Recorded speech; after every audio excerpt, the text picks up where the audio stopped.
Hi guys, આજ તો આપણે બનાવવાનો હતો ગાજરનો હલવો. ગાજરનો હલવો બનાવવા માટે ફરમાઈશ હતી મારી છોકરીની, એટલે ગાજર છીણી દીધા, એને હેલ્પ કરાવી હતી કારણ કે મને હાથ બહુ દુખાય હાથના કારણે, એટલે મેં થોડીક હેલ્પ કરાવી હતી. આપણે ગાજરને છીણી દીધા છે અને પછી એને પહેલાં એકલું કશું જ નાખ્યા વગર એને શેકી લેવાનું છે, એટલે એનું પાણી વળી જાય. પછી ઘી નાખીને શેકવાનું છે અને પછી મેં અંદર દૂધ એડ કર્યું છે અને પછી ખાંડ, એ બધું એડ કરીને ધીમા શેકે થવા દેવાનું છે જ્યાં સુધી. મેં મારી છોકરીને લગાવી દીધી છે ઇલાયચી, જાયફળ, ટીચવા અને ડ્રાયફ્રૂટ્સ કાપ્યા. ધીમે ધીમે બધું જ મેં પછી અંદર દૂધ પણ એડ કરી દીધું. ધીમે ધીમે શેકાઈ રહ્યો છે, એ પણ હેલ્પ કરાવે છે. ધીમે ધીમે શેકે છે. બધું ડ્રાયફ્રૂટ અંદર એડ કરી દીધું છે.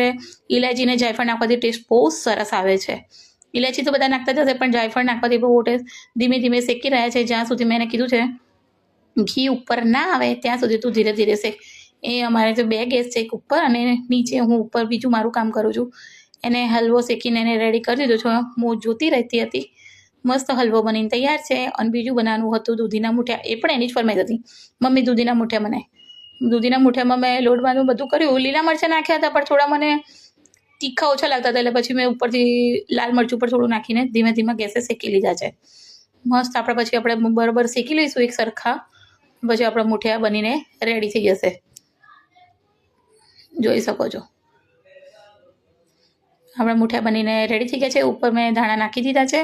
મૂઠિયા પણ બનાવી ગયા છે. લોટ થોડો પડ્યો હતો, એટલી રોટલી બનાવી ને બીજી બનાવી જુવાર અને મકાઈના રોટલા.